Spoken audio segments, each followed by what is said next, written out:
क्रिस्त में प्यारे भाइयों और बहनों, आप सबों को जय यीशु।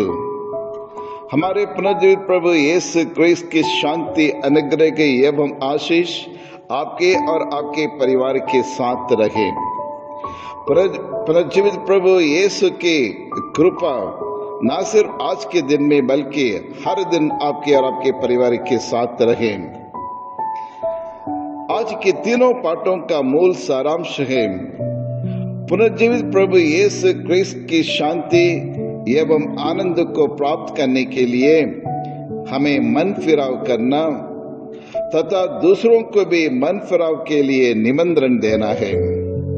जी हाँ, क्रिस्त में प्यारे भाई और बहनों, कहने का तात्पर्य यह है न सिर्फ हम अपने पापों के लिए प्रायश्चित करते हुए, पश्चाताप करते हुए ईश्वर के पास मुड़ना है, बल्कि हमारे साथ साथ हमारे भाई बहनों को भी साथ में मन फिराव करते हुए और ईश्वर के अनगिनत वरदान को प्राप्त करने के लिए और उन्हें भी बाध्य करना बहुत जरूरी है। एक बार एक भक्तजन एक सन्यासी से एक सवाल पूछा, गुरुजी हमें बता दीजिए, आजकल हर एक मनुष्य अधिक से अधिक पाप करते जा रहे हैं और बाइबल में भी और ये कहा जाता है कि धर्मी दिन में 7 बार गलतियां करता है और पाप करता है। फिर हमें कैसे पता चलेगा कि एक पापी और राग चलने वाला का अंतर है? इन दोनों का अंतर क्या है? सन्यासी ने थोड़ी देर सोच विचार करते हुए कहा, भाई साहब बहुत आसान है, दोनों को डिफरेंट से इसलिए पहचान कर सकते हैं। दोनों लोगों का अंतर उनके समान है जो एक बकरी और ये सुअर के बीच जो अंतर है। लेकिन भक्तजन को समझ में नहीं आया और फिर से गुरुजी से पूछने लगा, गुरुजी हमें समझाइए, सरल भाषा में समझाइए, आज दोनों को अंतर मुझे समझ में नहीं पड़ रहा है, मुझे पल्ला नहीं पड़ रहा है, दोनों के बीच में क्या अंतर है? सन्यासी ने कहा, मान के चलो भाई, और कीचड़ में बकरी और सुअर दोनों कीचड़ में फंस गए।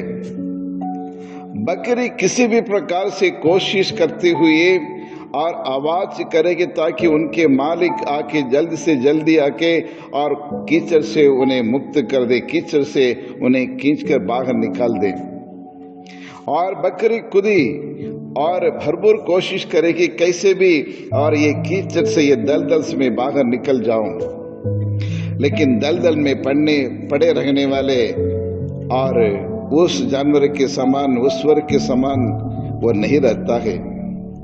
जबकि सुअर कीचड़ का भरपूर मजा लेता है, अल्टी पल्टी मार के कीचड़ में लिपटते हुए उसका मजा लेता है, क्योंकि कीचड़ में पड़े रहना सुअर के लिए बहुत पसंद है। ठीक उसी प्रकार एक नेक, एक अच्छा व्यक्ति, एक धर्मी पापी की कीचड़ से और गिरते हैं और गिरते ही ईश्वर की ओर पुकार लगाकर अपने आप को बचाने के लिए कहेगा, उस विपरीत परिस्थिति से बाहर निकलने के लिए कोशिश करेगा, मन फिराव करते हुए, प्रयाचित करते हुए अपने पापों के लिए ईश्वर से क्षमा मांगेगा, माफी मांगेगा और इस दुखमय जीवन से बाहर निकालने के लिए कई बार पुकार लगेगा। लेकिन पापी लोग लगातार पाप की कीचड़ में पड़े रहना चाहते हैं, उस कीचड़ या पाप का मजा लेता है। जी हाँ, क्रिस्त में प्यारे भाई और बहनों, आज के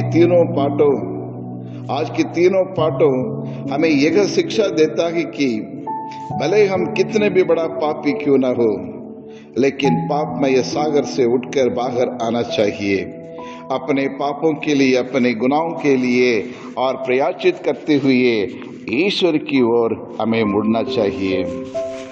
कि इंसान अपने पापों के लिए प्रायश्चित करते हुए और मन फिराव करके ईश्वर के पास लौट आना चाहिए, पापों से मुक्त होना चाहिए तथा क्षमा पाने के लिए एक ही रास्ता है और वह है मन फिराव, प्रायश्चित करना और ईश्वर के पास लौट आना।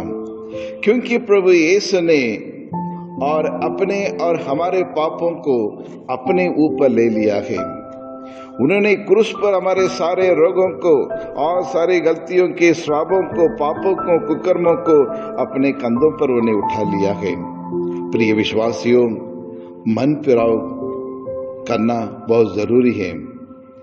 ये मन फिराव की दो सत्य हैं।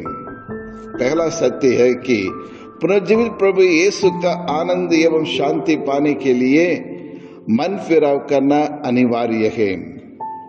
प्रेरितगण 3 साल तक प्रभु के साथ रहे, प्रभु के साथ बहुत काम किए हैं और उन्होंने प्रभु यीशु के नेतृत्व में बहुत सारे चमत्कारी कार्य किए हैं।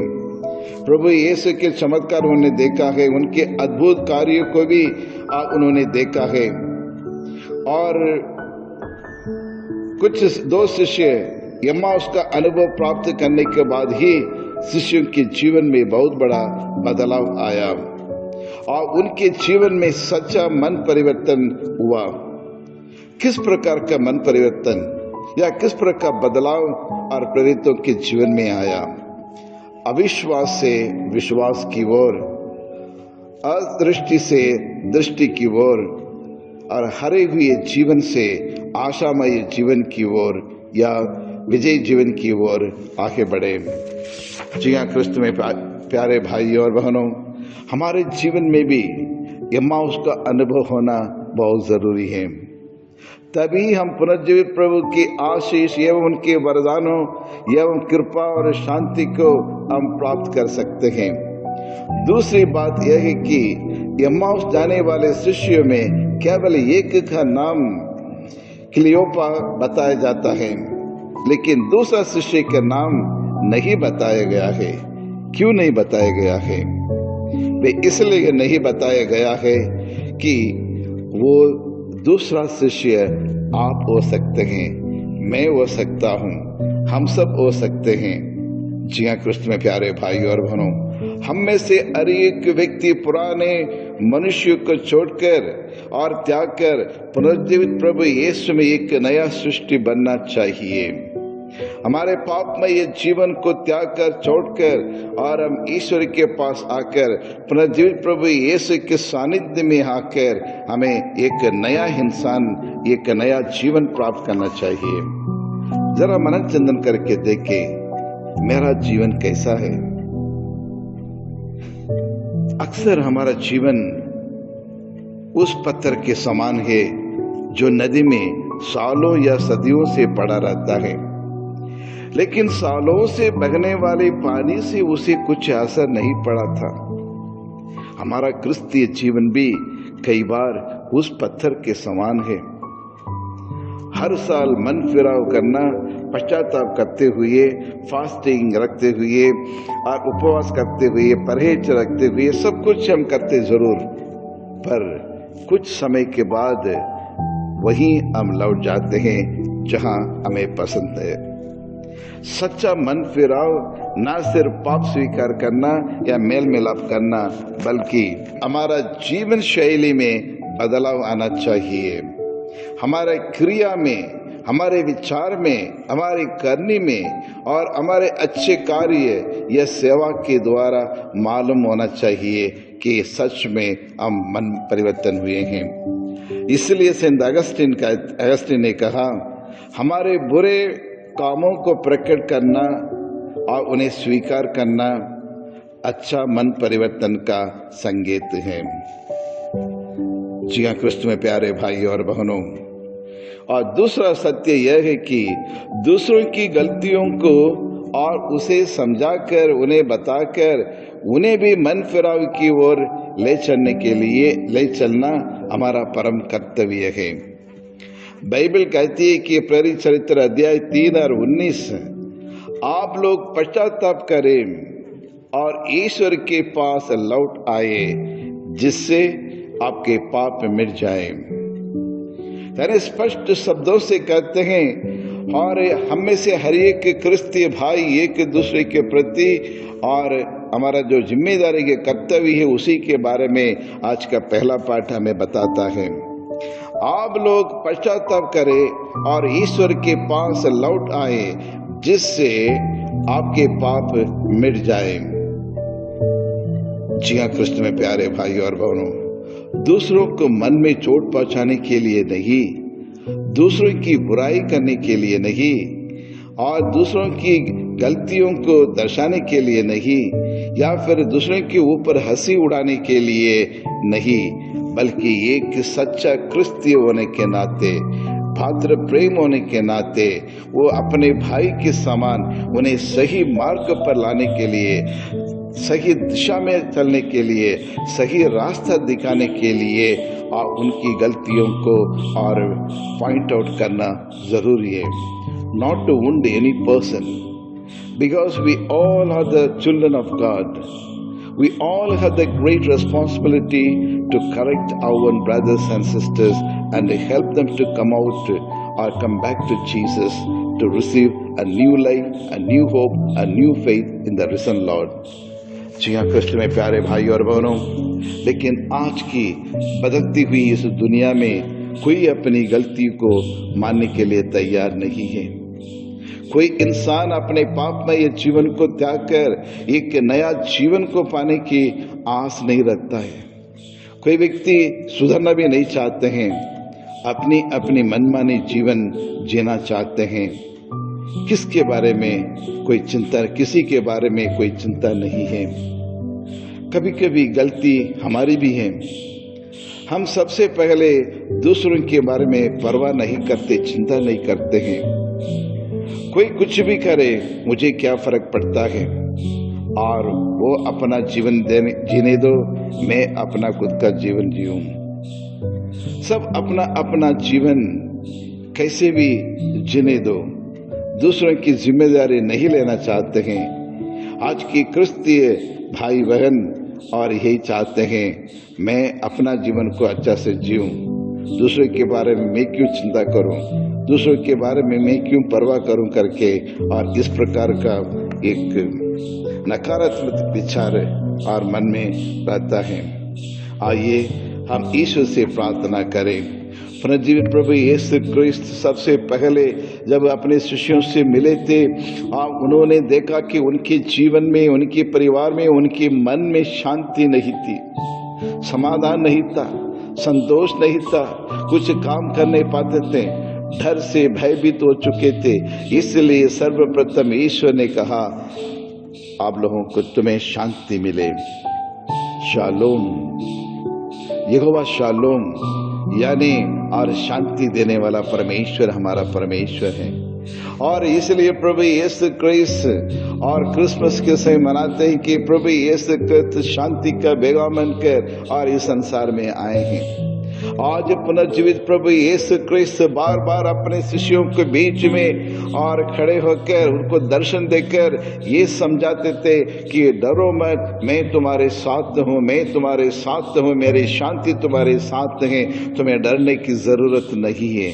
जी हाँ क्रिस्त में प्यारे भाई और बहनों, आज पूरे भारत देश में और पूरे विश्व में या सारी दुनिया में हमें ये देखने को सुनने को मिलता है कि और ये कोरोना वायरस का दूसरी लहर अपनी चरम सीमा में पहुंच रही है। भारत देश में और हमारे मध्य प्रदेश में, हर अन्य राज्यों में कितनी रफ्तार से और ये बीमारी बढ़ती जा रही है, उसका परिणाम बहुत खतरनाक है। आज फिर से कॉलेज स्कूल सब कुछ बंद पड़ा है।